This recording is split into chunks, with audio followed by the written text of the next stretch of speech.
What's up, guys? It's Sean here, back with another video, and let me just start off by saying that this is going to be a little bit different than videos I've done in the past. So one of my favorite YouTubers, his name is Austin Augie, and he's like a BMXer, and he does really cool videos on his YouTube. He kind of quit making videos for a while there, but recently he has picked back up with that, and he started a series where it's kind of like a daily journal type thing.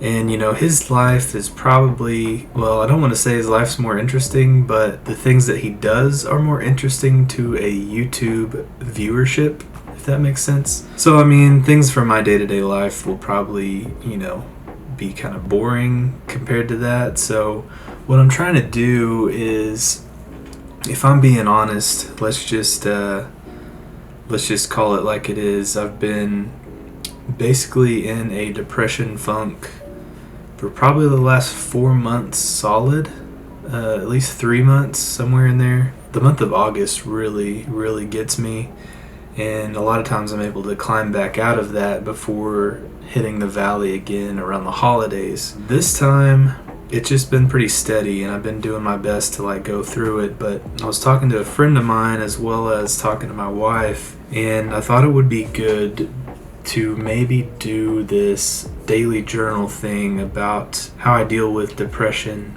day to day. So really starting out, this is going to be difficult for me because unlike Augie, I have a full-time job that basically, you know, takes me all day. So he's got all day.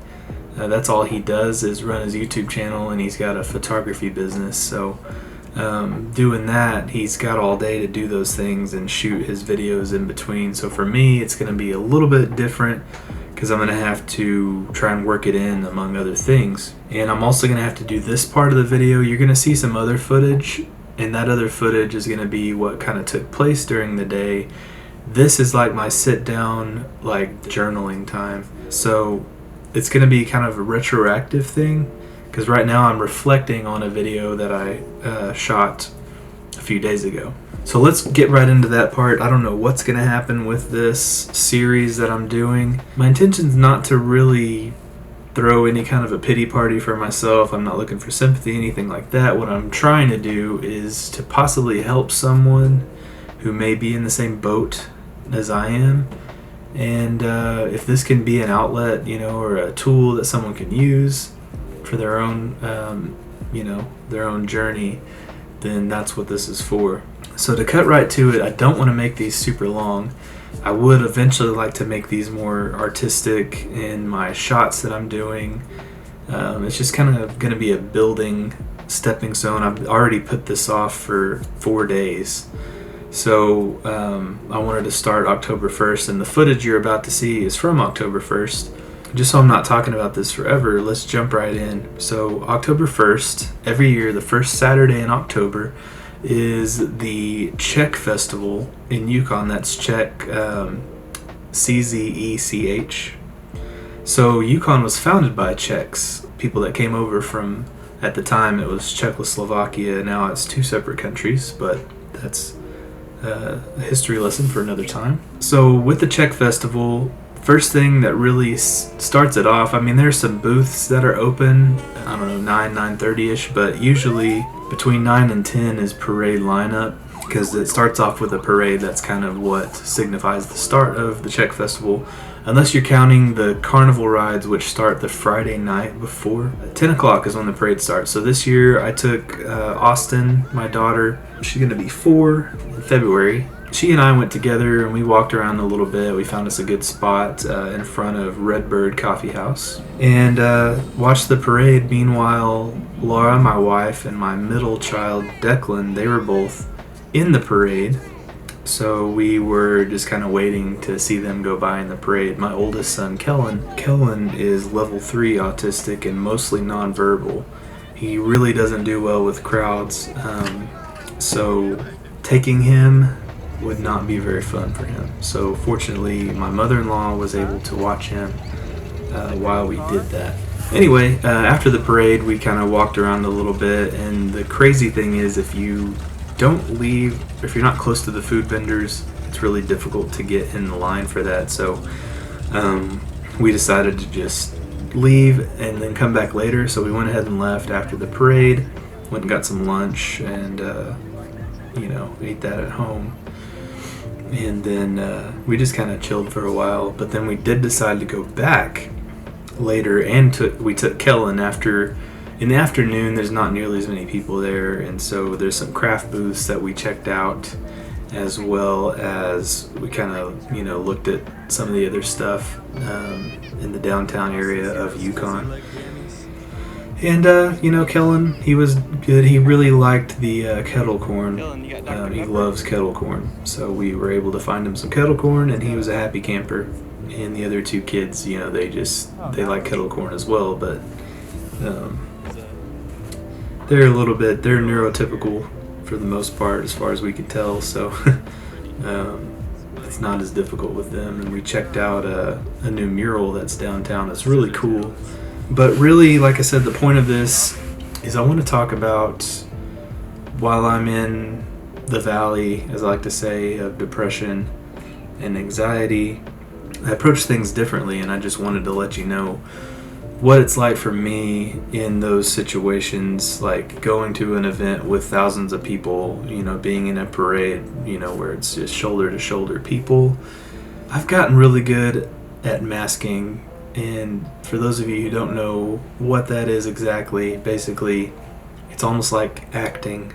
It's a coping mechanism for those of us on the autism spectrum. The best way I can describe it, and if some other of you of our neurodivergent friends, as we call them, if you're neurodivergent, you can comment on this as well. But masking, it's kind of like pretending just to get through. Putting on a mask, basically, and acting to get by. And what it really boils down to is, when we mask, it's for you. Like, it's for the people that we encounter, it's the people we interact with, to not make them uncomfortable. It's just pretending to be normal. And sometimes it's harder than other times, especially when I'm in the valley. If I don't have any energy, it's really difficult for me to mask. I'm just too tired to do it. I've noticed that I've been drinking twice as much coffee lately as I do when I'm not in the valley. Try not to say the D word, as in depression, too much, because I know certain social outlets will hide videos that talk about it, and that's part of the problem. TikTok, for sure, they hide every video, maybe even delete video that deal with this subject. So I don't know how this is going to go. This is the first one. We're just talking through it. We're going to see what happens as these progress. But back to what I was saying, I mask when I'm in public most of the time, like I said, unless I'm too tired. So Saturday at Czech Festival, I was masking the best I could. It just makes things awkward, but like I said, it's out of consideration for the people that you interact with. And this year it wasn't too bad. Like I said, we didn't have to go in through the big crowds, like around the food trucks and stuff. We had our spot picked out in front of the coffee house, like I said, on Main Street. And it wasn't super crowded there. We had, enough room around us to be able to function. But the thing that gets you, and I'm kind of rolling Sunday in this as well, so this may be day one, day two. The thing about it is, being someone who goes to church and serves at church every Sunday, and then we also, my wife and I, are leaders of our home group that meets on Sunday evenings, is the social burnout that you get as someone who's on the autism spectrum, especially dealing with depression. Social burnout is hard to recover from. If you're tired and depressed, it's harder to recover from. I have to limit my social interaction. At our home group on Sunday, it wasn't that bad because we kind of did something a little different. Jonathan, who's in our small group, he and his wife hosted. He recently went to Egypt. I don't know if I'd call it a mission trip, but it's more like a meeting to set up future mission trips, if that makes sense. But he took some really cool photos of Egypt, and he was kind of giving us a slideshow presentation so that we could see everything that that they encountered over there, which was really cool. So I just kind of got to sit back and just kind of chill, so that made it a little bit easier. But burnout, it takes place, every time I'm in a social situation with probably more than 4 or 5 people. So our small group has 6 families, so that's 12 adults right off the bat, and then all of their kids. So it's a decent amount of people, especially when we're all in the living room under the same roof for a little amount of time. Anyway, I don't want to make this first video too long. I wanted to introduce this series that I'm doing. I'm trying to be real about everything. Right now I'm just spitballing. I don't have any of this written down. I'm just kind of rambling to the camera. I want this to be raw, unfiltered, and I'm going to try not to mask as much. So you're not going to see me putting on a fake smile. There may be things I think of that are funny. I'm just going to try and be as real as possible in these videos.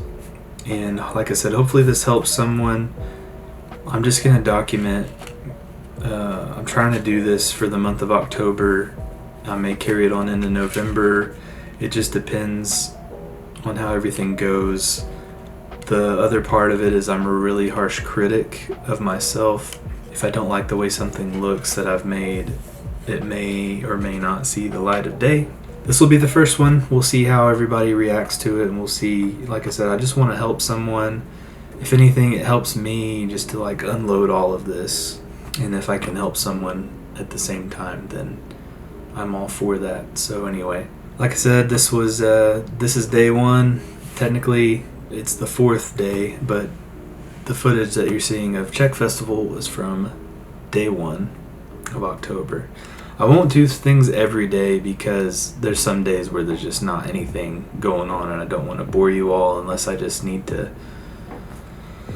get on here and give an update of some kind. Like I said, it's going to be kind of a journal, not my standard vlog, not my standard music review, anything like that. So let me know if you think this would be helpful for someone. I mean, leave any kind of comment whatsoever. Having comments and likes on videos just increases how much it's viewed. If you could just leave any comment of some kind, leave a like, subscribe to my channel. I'm still on that journey to try and get to 1,000 subscribers. Since I've been in this valley, I haven't felt like doing anything, so I haven't done anything creative lately, and I had to force myself to do this. So I think if I force myself to do this, it's going to help me get back into that groove and hopefully be able to do some more creative things. So anyway, video 1, I don't know how many of these we're going to do, but this is the first one, and stick with me and we'll see where this takes us. What is it?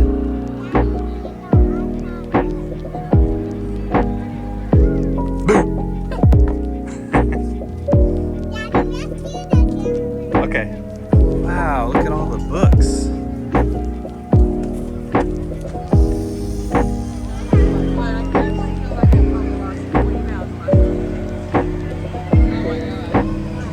Heading back to the car. Got to check out some crafts and listen to some polka music. Check out the Czech stuff. But did you have fun at Czech Festival? Yeah. Yeah, you did? What about you, Austin? I need to take things down my shoe now. You got rocks in your shoe? Yeah. Yeah. All right, we're gonna go to the car and get the rocks and grass and whatever out of our shoes. Okay.